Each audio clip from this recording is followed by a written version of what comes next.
Hello, welcome to the channel. सबसे पहले हम कल के दिन की बात करते हैं। कल के दिन हमारा निफ्टी के अंदर क्या डिस्कशन था। तो कल के दिन हमारा अगर गैप ओपन होगा मार्केट, तो फिर हम 10 बजे तक का वेट करेंगे। 10 बजे के बाद में हम हाई एंड लो को दोनों को हम मार्क करेंगे। जिस भी साइड ब्रेक करेगा उस साइड हम ट्रेड का प्लान करेंगे। तो अगर हम इसको मार्क करते तो ये लगभग यहाँ पे ब्रेकआउट नीचे साइड आया और फिर लगभग हमें 100 पॉइंट तक के यहाँ पे आज के दिन टारगेट अचीव हुए। उसके बाद में ये एक रेंज के अंदर ही रहा। दूसरी बात, आज के दिन लाइफ टाइम हाई को टच किया। तो अप साइड में अगर रेजिस्टेंस की बात करें तो अप साइड में रेजिस्टेंस निकालना बहुत ही मुश्किल हो जाता है, क्योंकि कोई अप साइड में और है ही नहीं कोई रेजिस्टेंस। तो हम निकालेंगे कैसे? या फिर हम फिबोनाची से निकाले या फिर हम रिट्रेसमेंट के हिसाब से निकाले, तो उसमें ज़्यादा वो एक्यूरेसी का नहीं रहता कि मतलब कहाँ से आएगा, कंफर्म नहीं कर सकते। तो इसलिए हमारा कोई अप साइड में रेजिस्टेंस आज के दिन नहीं था।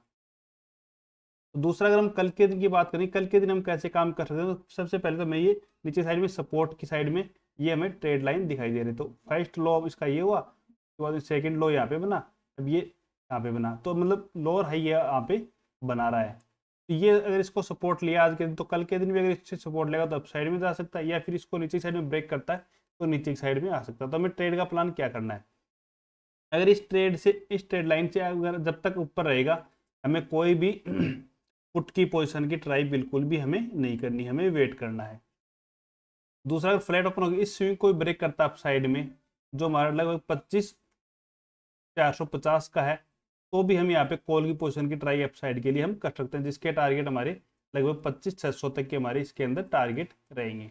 अगर 25,600 के पास ही अगर गैप अप ओपन हो जाता है, तो फिर हम यहाँ पे सेलिंग के हिसाब से ट्राई करेंगे कि यहाँ से हम 30 पॉइंट का या 35 पॉइंट का एक ऐसा लगा के यहाँ पे हम पुट की पोजीशन को बाई कर सकते हैं गैप अप की स्थिति में।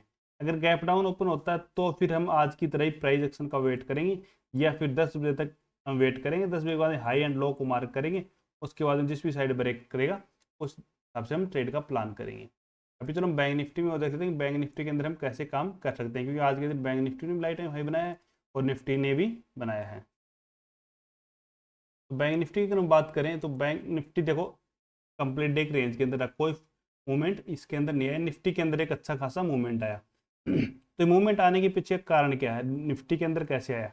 तो मूवमेंट आने का कारण यही है कि मतलब उसकी एक्सपायरी थी आज के दिन, और इसकी एक्सपायरी हो चुकी है। तो जिसकी एक्सपायरी होती है उसके अंदर या तो मूवमेंट बिल्कुल भी नहीं आएगा, अगर मूवमेंट आने लग गया तो उसमें बड़ा मूवमेंट आने के चांसेस ज़्यादा रहते हैं जिस दिन एक्सपायरी हो जिस इंडेक्स की। इसी कारण से निफ्टी के अंदर थोड़ा बड़ा मूवमेंट आया। बैंक निफ्टी अगर इस रेंज को जिस भी साइड ब्रेक करेगा उसी साइड हमारा ट्रेड का प्लान रहेगा। बाकी हमारा नो ट्रेडिंग जोन रहेगा ये। इसके अंदर हम कोई भी ट्रेडिंग का प्लान, इसके अंदर आज का जो हाई एंड लो है उसके अंदर हम कोई भी प्लान नहीं करेंगे। अगर हमें प्लान भी करना तो हम इस ट्रेंगल का प्लान करेंगे, इसके अलावा कोई भी हम प्लान नहीं करेंगे। दूसरा, अगर हम टारगेट की बात करें, अगर नीचे साइड में इसको ब्रेक करता तो हमें यहाँ पे पुट की पोजीशन को बाई करना, जिसके टारगेट हमारे लगभग यहाँ तक के रहेंगे 52,200 तक के। यहाँ से हमें लगभग 700 पॉइंट तक के हमारे टारगेट हमें देखने को नीचे की साइड में मिल सकते हैं। क्यों मिल सकते हैं? क्योंकि यहाँ पे देखो काफ़ी टाइम तक इसने रेंज बनाई थी, उसके बाद में अप साइड में निकला था, तो वापस से आएगा तो इसी एरिया में सपोर्ट लेने के पूरे पूरे चांसेस हैं। तो इस हिसाब से हमारे टारगेट यहाँ तक के हमें देखने को मिल सकते हैं। अप साइड में निकलता है तो अप साइड में लगभग 70 to 80 पॉइंट का एक ऐसा लगा के यहाँ पे भी हम एक कॉल की पोजीशन को बाई कर सकते हैं, जिसके टारगेट हमारे लगभग 300 से 400 पॉइंट के रहेंगे। अभी चलो कल के दिन सेंसेक्स की एक्सपायरी, तो उसके अंदर हम ट्रेड का प्लान कैसे कर सकते हैं वो भी हम देख लेते हैं।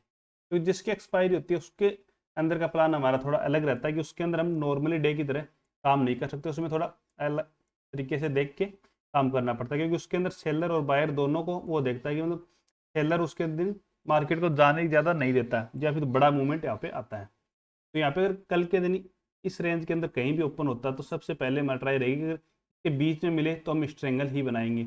इससे ऊपर की मतलब 83,800 से ऊपर की हम कॉल को शॉर्ट करके रखेंगे, नीचे साइड में 8300 से नीचे की हम कॉल को पुट को शॉर्ट करके रखेंगे, हम इस ट्रायंगल की पोजीशन बनाएंगे। ये सबसे बेस्ट हमारी ट्रेड रहेगी एक्सपायरी के हिसाब से। दूसरा, अगर हम बड़े मूवमेंट की बात करें, अगर हम बाइंग बिल्कुल भी कल के दिन सेंसेक्स के अंदर हमें अवॉइड ही करनी है, क्योंकि इसकी एक्सपायरी है और डिक के बहुत ज़्यादा आएगा, और आज के दिन मूवमेंट भी यहाँ पे हुआ है, कल के दिन भी मूवमेंट हुआ था। तो 2 दिन लगातार मूवमेंट होने के बाद में तीसरे दिन भी मूवमेंट आए बहुत कम चांसेस है। तो हमें बाइंग करनी भी हो तो हमें निफ्टी